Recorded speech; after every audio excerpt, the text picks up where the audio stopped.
Hey, welcome guys. Welcome to another session in Interjunctions. And yes, this is our Python playlist. And आप सभी लोगों को पता है कि लगातार हम 7 क्लासेस कर चुके हैं और अब हम जो कंडीशनिंग स्टेटमेंट्स है if else तो उसी की तरफ हम जा रहे हैं. So we are heading towards if else and I think every one of you are just enjoying the playlist. And yes, please do comment if there is any lagging, if you want to know any chapters, okay, if you want to learn any more topic, okay, which I am missing, so then you can comment. And yes, please do comment in the comment sections of the questions what I'm asking to you guys.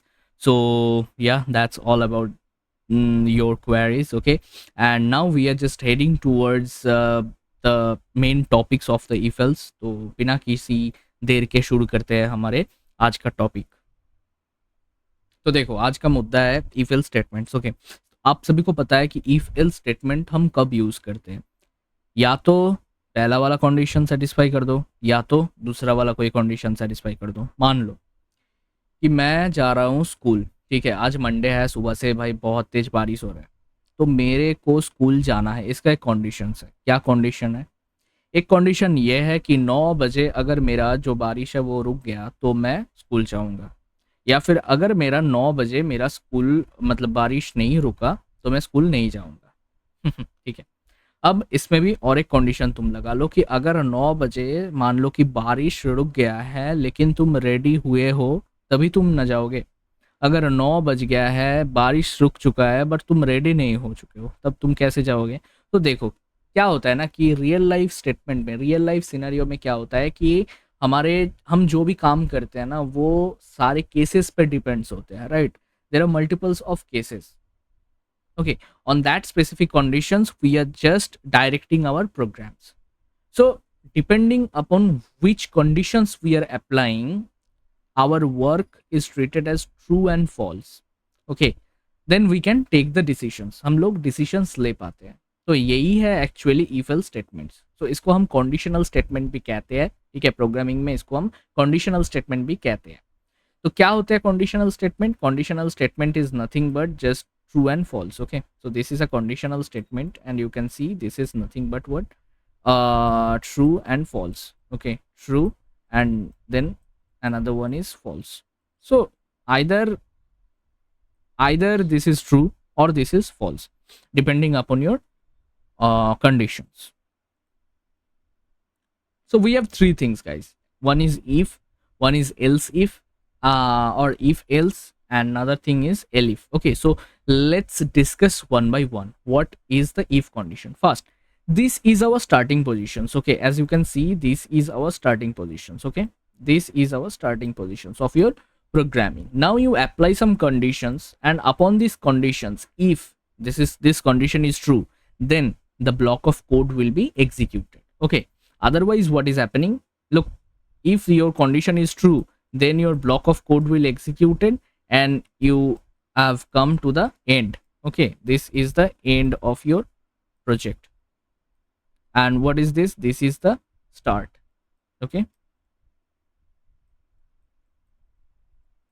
okay. now अगर मेरा condition false हो गया तो मतलब मान लो कि if condition अगर नहीं चला तो डायरेक्ट वो एंड कर देगा प्रोग्राम को. ठीक है, ये है सिंपल सा हमारा if condition. Next we have if else condition.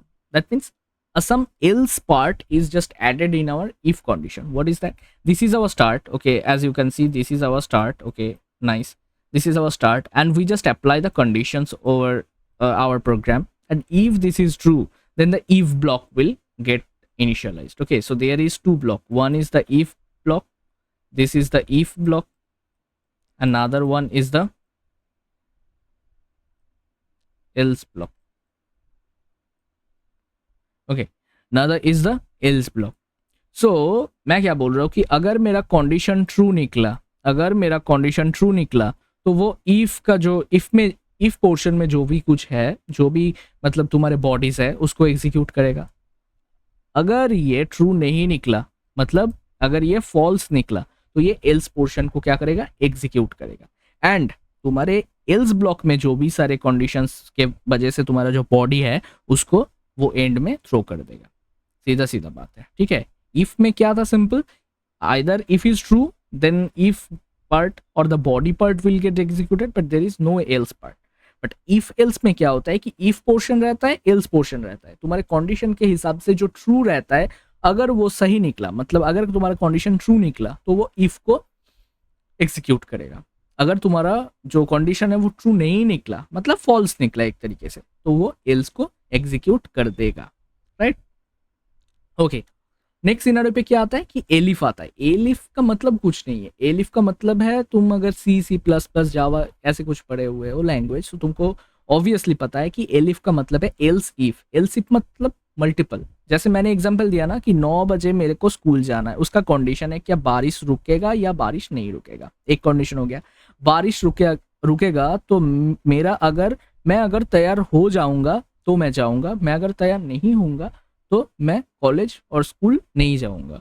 ठीक है, तो मल्टीपल्स ऑफ कंडीशंस अप्लाई होता है. तो क्या होता है कि ये है हमारा पहला कंडीशन. अगर ये कंडीशन ट्रू निकला देन ये चेक करेगा सेकेंड कंडीशन. अगर ये भी सही निकला, मतलब ये कंडीशन भी ट्रू निकला, तो वो जाएगा थर्ड कंडीशन के पास. थर्ड कंडीशन भी अगर ट्रू निकला तो मान लो मेरा आउटपुट ये आएगा. ठीक है, कुछ भी है, जो भी बॉडी है वो आएगा. अगर ये सब 1 से ट्रू आया, 2 से ट्रू आया, मगर इधर आते आते मेरा फॉल्स हो गया कंडीशन, तो क्या होगा, 2 के अंदर जो भी स्टेटमेंट है वो एग्जीक्यूट होगा. और मान लो कि मेरा जो फर्स्ट कंडीशन, मैं जो पहला ही कंडीशन दे दिया था, ठीक है, अब वही एग्जीक्यूट नहीं हुआ, वही फॉल्स निकला, मेरा वही कंडीशन फॉल्स निकला, तो मैं क्या कर दूंगा, मेरा जो स्टेटमेंट 1 है, मतलब जो इनिशियली जो भी कंडीशन था उसका जो एल्स पोर्शन में रहेगा वही एग्जीक्यूट होके आ जाएगा. ठीक है, ये एक मतलब कैसे तुम सोच सकते हो इसको एक वाटरफॉल की तरह. Right, this is a waterfall model और व्हाट. राइट, सो इसी हिसाब से हम देख लेते हैं. तो हमारे पास कुछ मतलब कोडिंग क्वेश्चंस है. ठीक है, इफ एल्स के. तो पहला क्वेश्चन क्या है कि write a Python program that takes 2 number from the users and print which one is the larger or if they are equal. तो चलो फटाफट से जाते हैं हमारे VS कोड पे और इसको सॉल्व कर लेते हैं. मतलब which number is larger and और find if they are equal.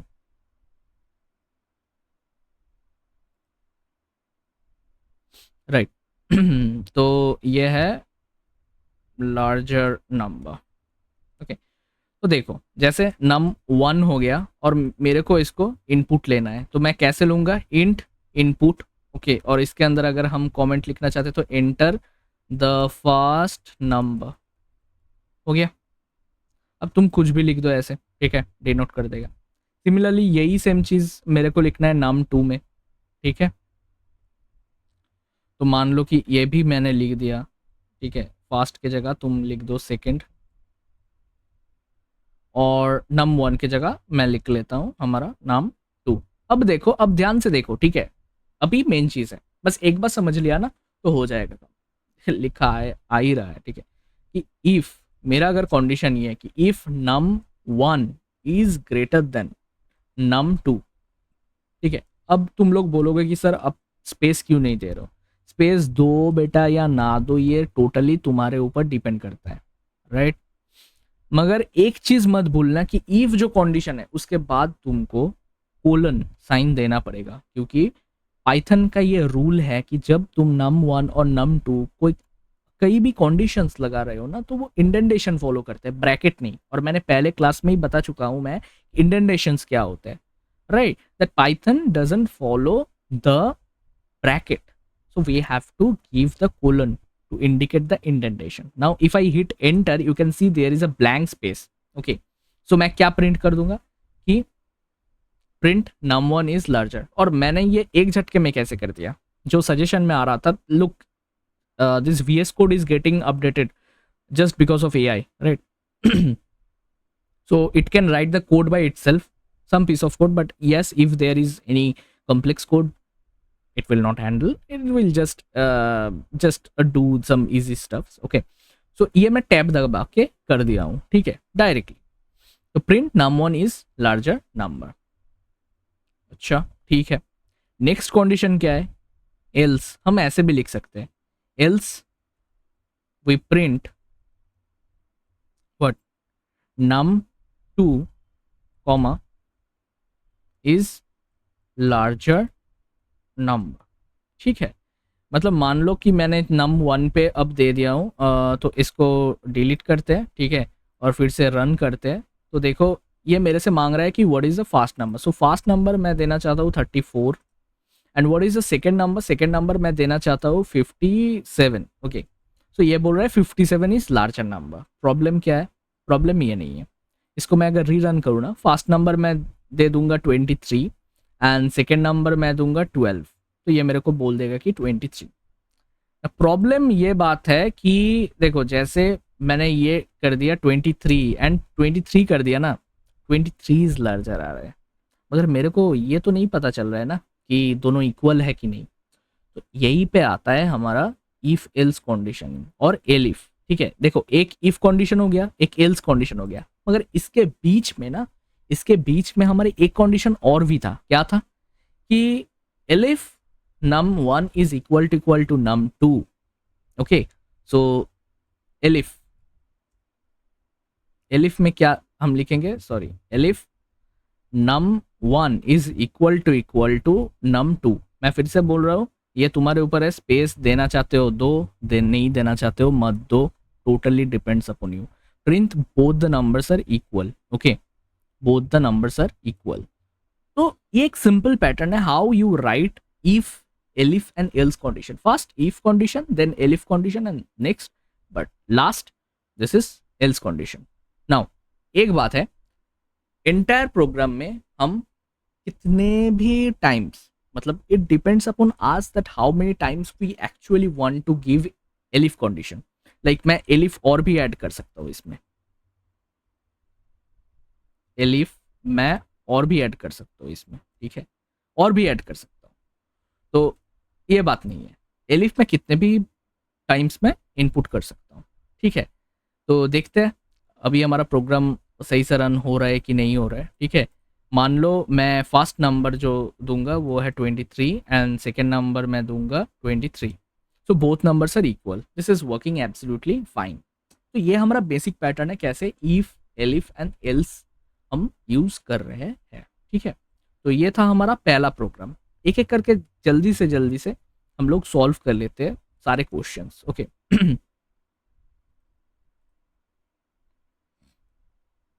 Next जो क्वेश्चन है हमारे पास वो है write a Python program checks whether a given integer is even or odd, and this is actually some basics questions. Okay, so let's see। Okay, so we are dealing with even odd। oh great, even odd। okay, now what is happening in the case of even odd, we have to check by dividing with 2। if the remainder is 0 then it is a even number, and if the remainder is not 0 that means it is giving 1, then it is a odd number। so how we can write? so simply write num1 equal to int and then input and then enter a number। okay, now I have to write the questions। what is that? even and odd। so if num1 mod 2 equal to 0 that means if the, what is the usage of this percentage? actually percentage is actually giving you the remainder। okay, so if we divide 6 by 2 our remainder must be 0।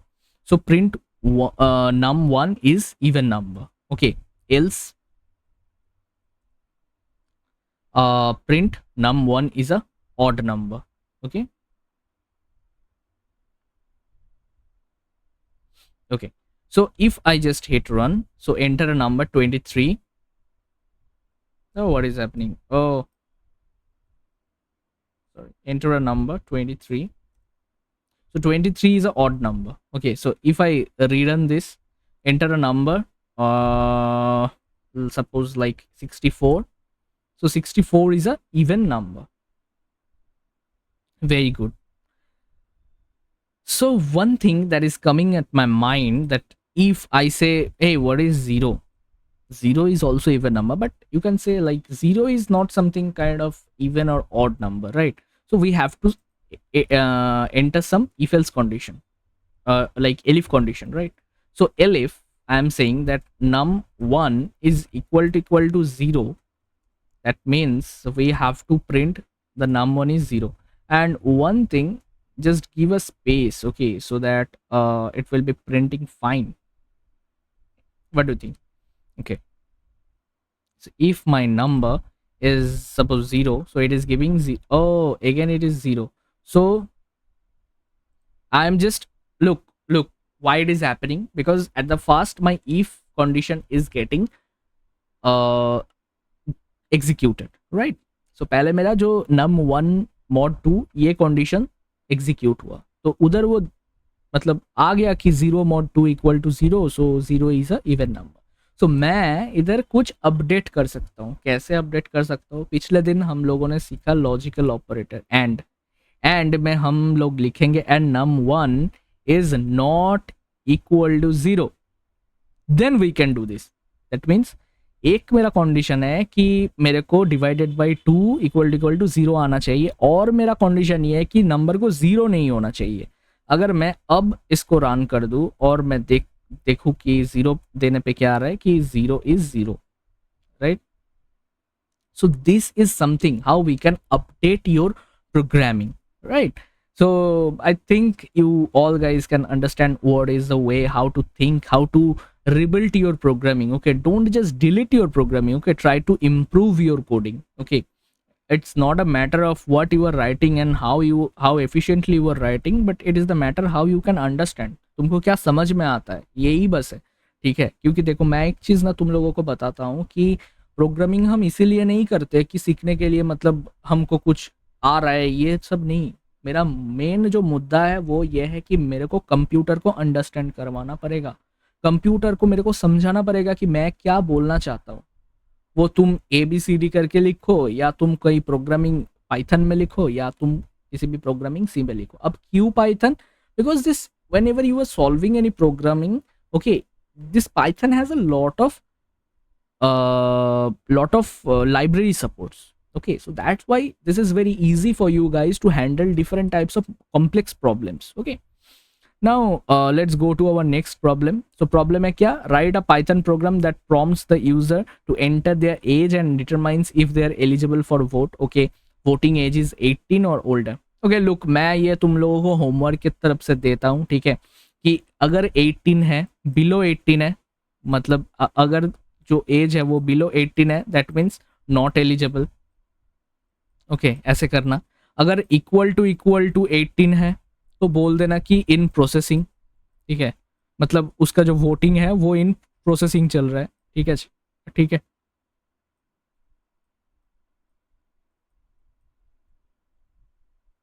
और अगर ये value greater than 18 है तो लिख देना वो eligible है. Eligible, got it और नॉट? ओके, सो ये मेरा थॉट प्रोसेस है. अब ये काम तुम लोग करोगे मेरे लिए होमवर्क. मैं चलता हूँ अपने नेक्स्ट क्वेश्चन पे. देखो चौथा क्या प्रॉब्लम है. ये प्रॉब्लम अच्छा है, ठीक है. Write a Python program that checks whether a given year is leap year. A leap year is divisible by 4 but not by 100. Okay, except if it's also divisible by 400. कहने का मतलब यह है कि भाई लीप ईयर हम कैसे ढूंढते हैं. किसी भी ईयर को अगर हम 4 से डिवाइड करें, अगर उसका रिजल्टेंट 0 आ गया तो मान लो कि वो मेरा लीप ईयर है. मगर वो हर केस में नहीं है. क्या मतलब, कौन से केस में नहीं है?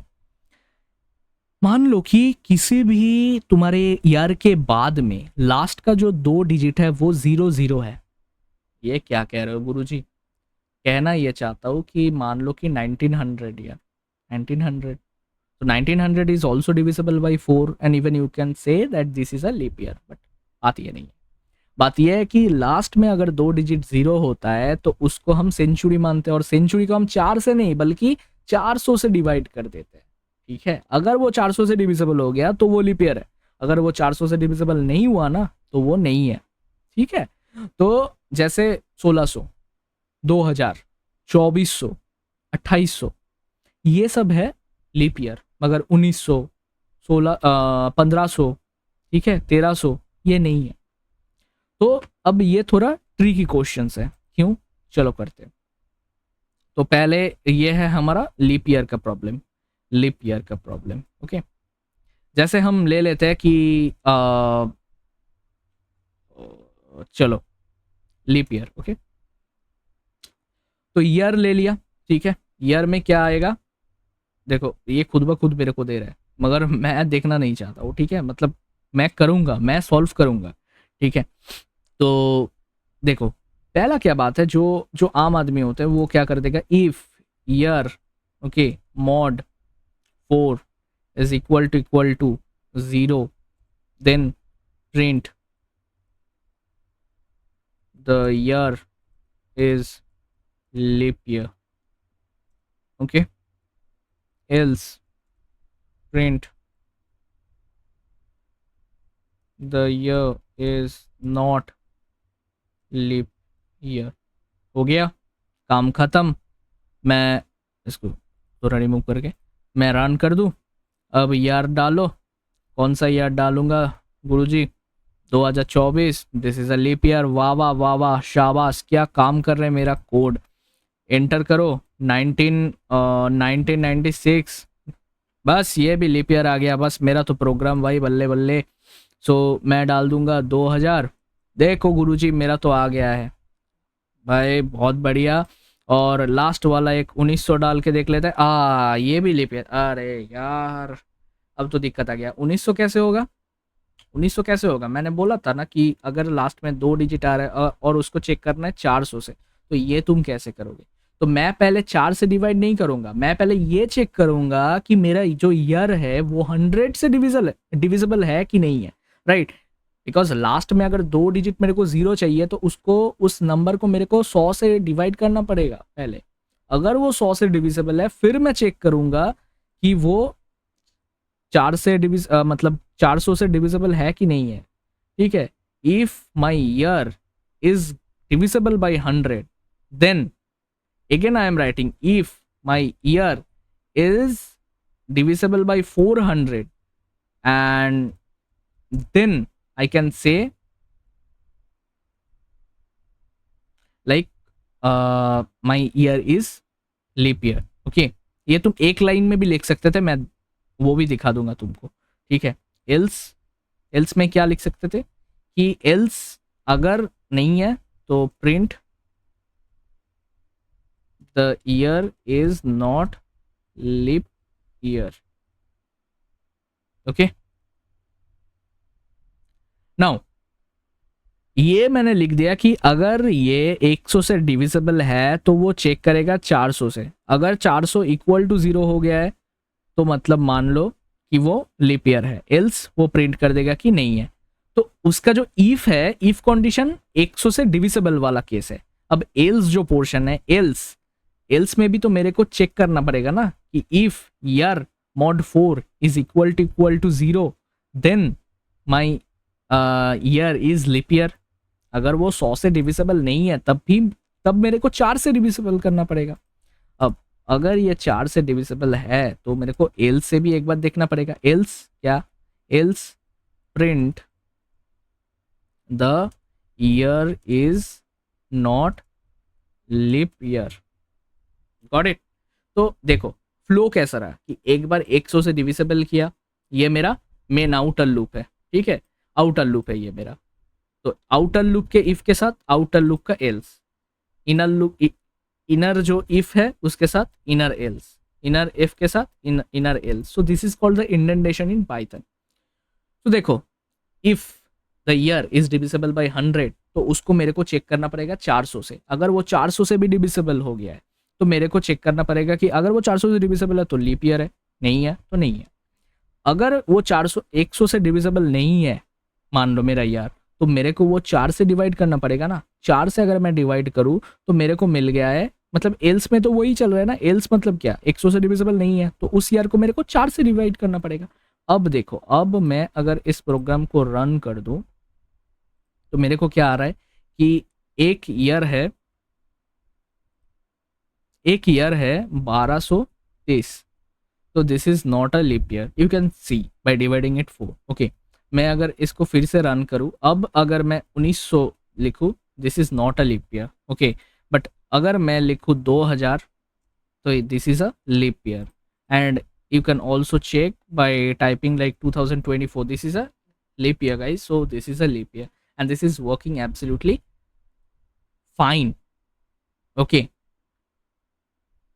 so ये हो गया हमारा तीसरा questions. Okay, pretty good, we are doing in a great manner, I think. Okay, because even when I was learning, okay, at my age, so then I was not, there was no one to teach me like this. Okay, they doesn't show how, what is the problem actually occur if you do like this. They always give you the problems and give you the solution. Oh, this is a solution. So no, this is not a bookish knowledge. You have to practice it on a VS Code. Okay, you have to run this code. Okay, so now our important questions, and guys, this question is absolutely a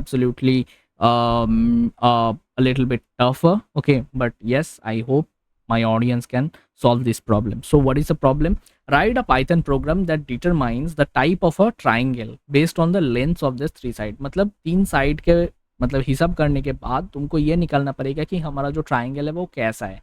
वो equilateral है, मतलब उसका जो side है वो equal है. Isosceles है, मतलब दो साइड इक्वल है, ऐसा कुछ है. और तीसरा साइड इक्वल नहीं है, ऐसा कुछ है. या स्केलेंस है, मतलब ऑल साइड्स आर डिफरेंट है. ये चेक करने के पहले तुमको ये भी चेक करना पड़ेगा कि मैं जो वैल्यू दे रहा हूँ उससे क्या कोई वैलिड ट्राइंगल फॉर्म हो सकता है या नहीं हो सकता है. तो पहले हमको क्या चेक करना पड़ेगा? पहले हमको ये चेक करना पड़ेगा जो कि जो मतलब साइड 1, साइड 2, साइड 3 मैं इनपुट दे रहा हूँ वो वैलिड है या नहीं है. तो चलो ये प्रोग्राम करते हैं. बहुत मजा आएगा गाइस, बहुत मजा आएगा. And don't forget to just subscribe this page, okay, because many more interesting is just coming on the way. So ये मेरा है कौन से प्रॉब्लम को मैं बोलना चाहता था. Okay, triangle.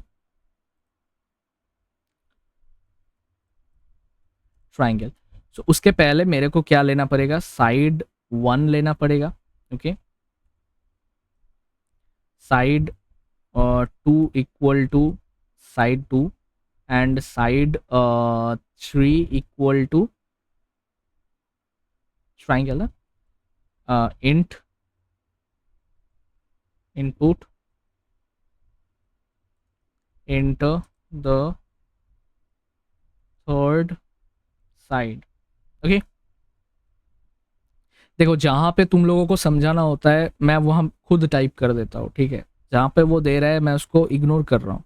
ठीक है, अब देखो, तो मैं क्या बोला कि पहले तुमको वेरीफाई करना पड़ेगा. अब वेरीफाई करने के कंडीशंस है. क्या कंडीशंस होते हैं? अगर मेरा साइड 1 एंड साइड 2 के एडिशन साइड 3 से ज़्यादा है, या मेरा साइड 2 और साइड 3 के एडिशन साइड 1 से ज़्यादा है, या मेरा साइड 3 और साइड 1 के एडिशन साइड 2 से ज़्यादा है, मतलब किसी भी दो को पिक कर दो, उसका एडिशन अगर तीसरे साइड से ज़्यादा है तो वो हमारे ट्राइंगल है. इफ़, वही मैं लिखना चाहता हूँ, if side 1 plus side 2, okay, this is greater than side 3 and this is a mandatory condition. so जहां पे mandatory condition होगा वहां पे and लगेगा. जहां पे optional होगा, मतलब ये भी चलेगा वो भी चलेगा, वहां पे मैं और लगा दूंगा. ये मैंने पिछले क्लास में ही तुम लोगों को बता दिया था. या फिर side 1 plus side 3 is greater than side 2 and और क्या, side 2 I think plus side 3 is greater than side 1. मतलब ये सारे कंडीशन अगर है तो क्या करेगा, तो ही हमारा जो प्रोग्राम है वो रन करेगा. अब क्या है, अब इसके अंदर 3 कंडीशन होगा. क्या क्या? एक आइसोस्केल का, एक इक्विलैटरल का और एक स्केलन का. If my side 1 is equal to side 2 is equal to side 3, then print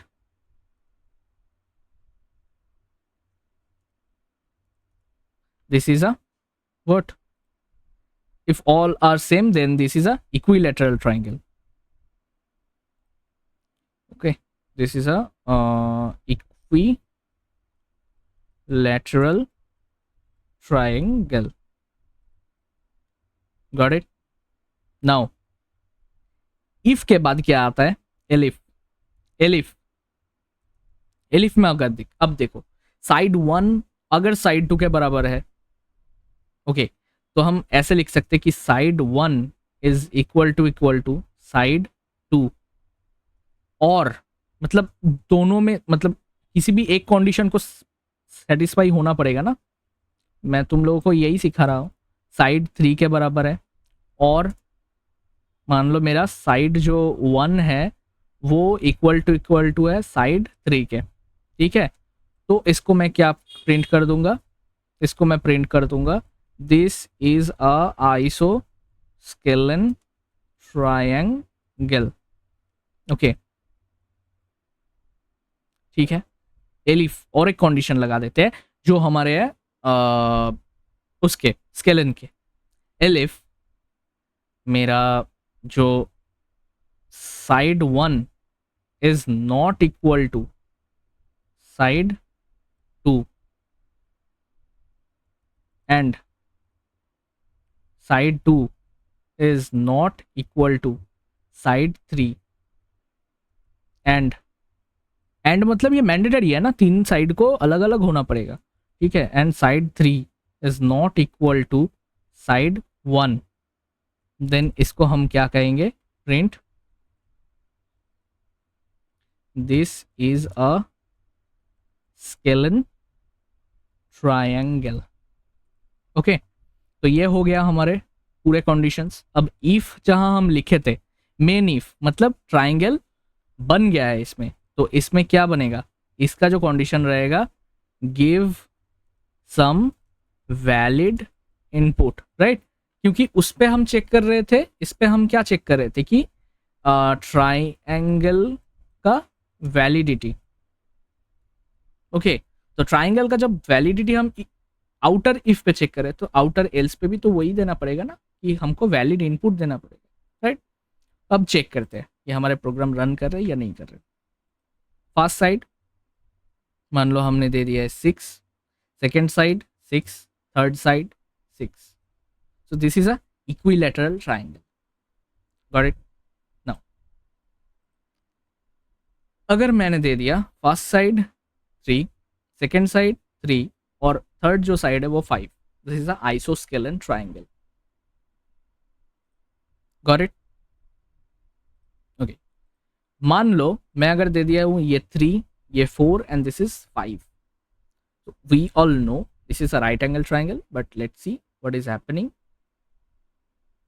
enter the so I look, I have given ampersand sign, so that's what the problem is, okay.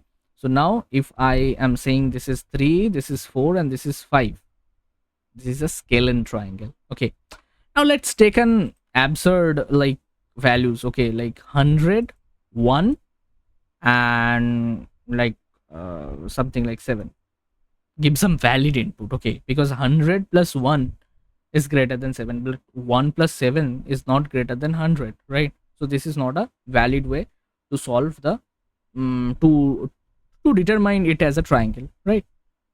So ये था हमारे पूरा जो मतलब logic, okay, you can say this is a logic. So इसको हम improve कैसे कर सकते थे, इसको क्या हम इसके बदले में हम क्या ये लिख सकते थे, अगर मैं इसको रिमूव कर दूं और मैं सिर्फ ये लिख दूं कि side 1 is not equal to side 2 is not equal to side 3, अगर मैं ये लिख दूं, ये क्या वैलिड है, देखते हैं। 3, 4, 5, this is a scalene triangle. That means तुम देख पा रहे हो कि उतना बड़ा लॉजिक लिखने के सिवा मेरे पास ये भी चाह रहा है कि मैं उसको शॉर्ट करूं। तो प्रोग्रामिंग करने का ये भी एक मकसद है कि मेरे जो प्रोग्राम है उसको मैं कैसे ऑप्टिमाइज करूं, ठीक है, उसको मैं कैसे ऑप्टिमाइज करूं, because I want always the optimisation, okay. देखो तो सिंपल सा यही था, ठीक है, लॉजिक। अब देखो पिछले एक क्वेश्चंस था, एक जो मैं क्वेश्चंस तुमको बोल रहा था, ये वाला क्वेश्चंस, ठीक है, इस पे भी हम एक लॉजिकल ऑपरेटर लगा सकते थे। कैसे पता है, what is the logical operator, and or not, okay. तो हम ये लगा सकते थे कि if my year mod 100 and year mod 400 equal to 0, directly हम कर सकते थे ये काम, ठीक है, डायरेक्टली हम कर सकते थे ये काम जो हमने नहीं किया था. Then print it as a this. Okay, और क्या कर सकते थे, इसको हटा दो, ठीक है. और क्या कर सकते थे, और कर सकते थे कि इस एल्स को एक साथ कर दो ना.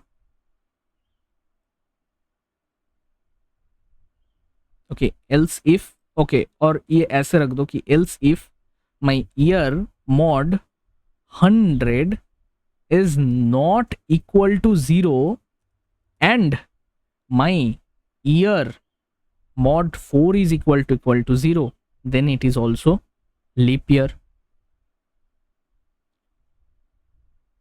Got it?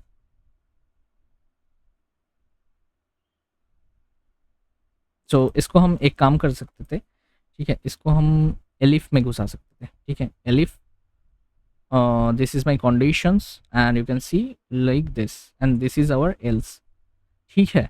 तो हम ये भी काम कर सकते थे, राइट. क्या किया हमने, कुछ नहीं, छोटा कर दिया प्रोग्राम को. कैसे छोटा किया, लुक, इफ मेरा ईयर 100 के जरिए डिवाइड है और 400 से भी डिविजिबल है तो वो लीप ईयर है. अगर मेरा ईयर 100 से डिवाइड नहीं है एंड वो क्या है कि 4 से डिविजिबल है तो भी वो लीप ईयर है. अगर ये दोनों ही कंडीशन फेल कर गया, 100 से भी डिविजिबल नहीं है, 400 से भी डिविजिबल नहीं है मान लो, और 100 से भी डिविजिबल है तब 400 से डिविजिबल नहीं है, दो कंडीशन हमारा रेस्ट हो गया, तो उसमें हमारा नॉट लीप ईयर आ गया. देखो, enter a year 2300 is a not leap year. Okay, so ये प्रैक्टिस करने से आता है, ये दिमाग में ना झट से नहीं आता है, ठीक है. मतलब मान लो कि 4565, so this is not a leap year. Okay, even you can say like 2400, this is a leap year, right? So ऐसे भी काम कर सकते थे हम. तो दो तरीके मैंने तुमको दिखा दिया, ठीक है. एक था स्टेप बाय स्टेप, मतलब बड़ा करके, ठीक है, और एक था छोटा, ठीक, एकदम छोटा. If this, elif this, else this. Okay, so in this way you can just reduce the time complexity of your program, even also the space complexity. Okay, because the number of time you are giving if and else condition, it is, the problem is going bigger and bigger. Okay, okay, so I think all of you have just enjoyed the sessions. Okay, so with before concluding this sessions, I'm just saying that this session is just conducted in behalf of Intern Junctions, and we are just giving you the internship opportunity. And now it is like a 4-week, 8-week and 12-week. We have 6 domains like ML, data science, web development, app development, Python and Java. Yes, you can join, and join immediately, guys. Why are you waiting for? What are you waiting for? Okay, and the prices just dropped now. Okay, you can grab those offers. So Intern Junction, this is our Telegram. Just do join to get the daily questions and the daily PPTs. Okay, and yes, this is our LinkedIn page. Just go and follow us, and don't forget to subscribe our channel, because that's what we are connected through. And आप जो भी मांग रहे हो मेरे से, ठीक है, वो just comment कर दो इस session के नीचे. Thank you guys, see you all, love you, and we will just join in the next class. I hope ये class तुमको बहुत अच्छा लगा. Bye bye, take care.